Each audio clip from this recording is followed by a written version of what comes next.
राजा के पास सुबह पेश किया गया उनको बांधकर। उनसे पूछा तुमने अपराध किया? एक बार उन्होंने कह दिया ऐसा नहीं, पर जब दोबारा कि ये तो सत्य कह रही, तो उनका ये भी भगवान की इच्छा होगी, इसमें भी भगवान की कृपा है। तो बोले इनके दोनों हाथ काट दिए जाए। साधु है, प्राण दंड तो नहीं, इतने हाथ काट। कसाई कुल में प्रकट हुए थे सदन जी, तो उन्होंने पंडिताई का काम श्रेष्ठ नहीं समझा। स्वधर्मो निधनो श्रेया परधर्मो भयावहा। वो अपना धर्म का, ऐसे ज्ञानी महात्मा थे कि बड़े बड़े संत उनसे सत्संग करने जाते थे, और ऐसी निष्ठा थी कि विचलित नहीं हुए, हाथ कटवाले विचलित नहीं हुए।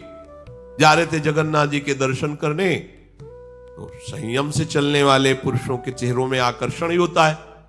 भिक्षा के लिए तो एक माता ने देखा तो आकर्षित हो गई, उसने कहा यहीं पा लीजिए भिक्षा। संत हृदय उनका पा लिया। तो आप कहां जा रहे हैं? जगन्नाथ जी के दर्शन। तो अब तो शाम होने वाली, यहीं रुक जाइए, कल चले जाना। बड़ा भाव देखा, रुक गए। वो रात्रि में उनके पास आई, गलत भावना प्रकट की, तो कहा कि तुमको तो ऐसा सोचना भी नहीं चाहिए, तुम्हारे तो पति विराजमान है। तो उसको लगा कि इनका आशय कहने का है कि तुम्हारे तो पति, अगर पति ना होते तो काम अग्नि ऐसी होती, बुद्धि भ्रष्ट कर देती। आई और कहा तो पति को राधे राधे कर दिया, तो आप ऐसा तूने कैसे सोच लिया, तेरी ऐसी भावना। बोले अब ज्यादा हमारे सामने बाबागिरी नहीं, अब हम जो कहें वही कहो, नहीं तो हम जब पति को मार सकती तो तुम्हें अभी पूरी जनता से मरवा सकती है। तो उनका प्राण दे सकता हूं, धर्म से विमुख नहीं हो सकता। उसने मचा दिया हल्ला, लोग एकत्रित, देखो देखो ये धर्म करने का फल। मांग रहा था रोटी, हमने इसको बैठ के पवाया और कहा कि आज रात्रि यहीं रुक जाओ। रात्रि में रुका, हमारे साथ गंदा आचरण करना चाहा, पति ने विरोध किया, पति का गला काट दिया। और जाल रचने में माया को देर लगती है क्या? वो मुस्कुरा रहे थे। जगन्नाथ जी बड़ी सुंदर लीला की आपने, भक्त हैं उनके तो सामने भगवान, तो उनके संसार थोड़ी होता है। भक्त केवल भगवान को देखता है, उनकी लीला है जैसा। एक साधु जा रहे थे, तो तरबूजे का खेत था, रखवाला उधर कहीं छुपा हुआ था, तो उनको लघुशंका लगी, तो मेड़ के इधर लघुशंका करे थे, इधर तरबूजे का खेत था।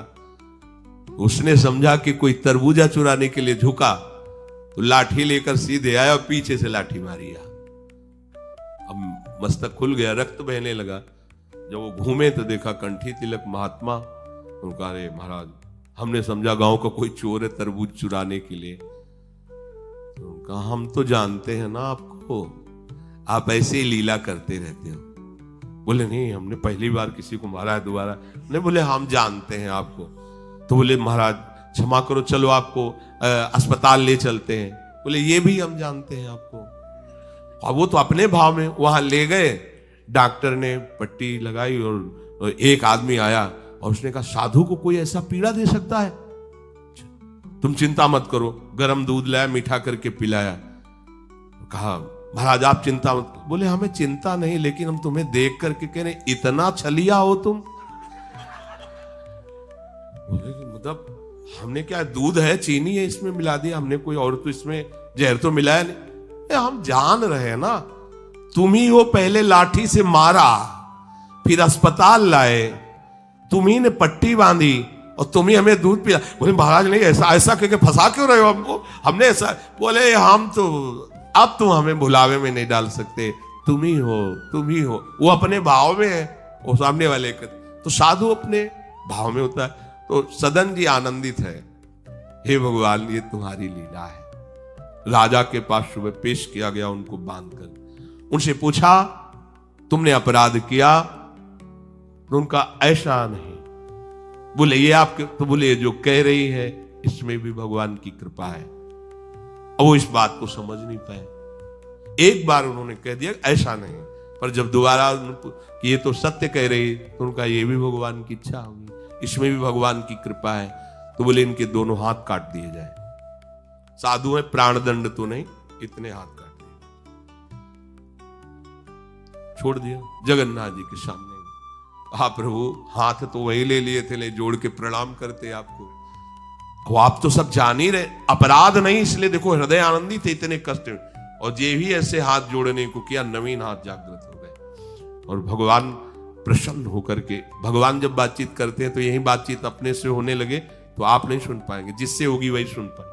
भगवान ने कहा तुम्हारा हमारे प्रति तनिक भी रोष नहीं आया कि बिना किसी गलती के तुम्हारे ऊपर आरोप और ये दंड। बोले प्रभु हर चेष्टा में मुझे आपका प्यार दिखाई देता है।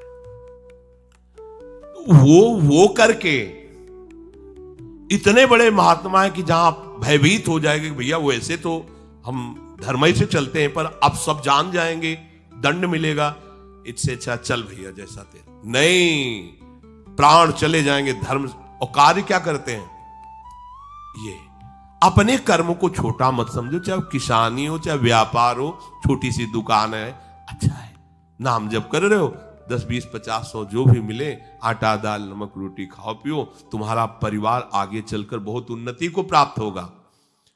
बेईमानी करके अधर्म आचरण कर करो तो भैया देख लेना, ऐसा होगा कि तुम सोचोगे कि हमने पाप किया है, सोचोगे।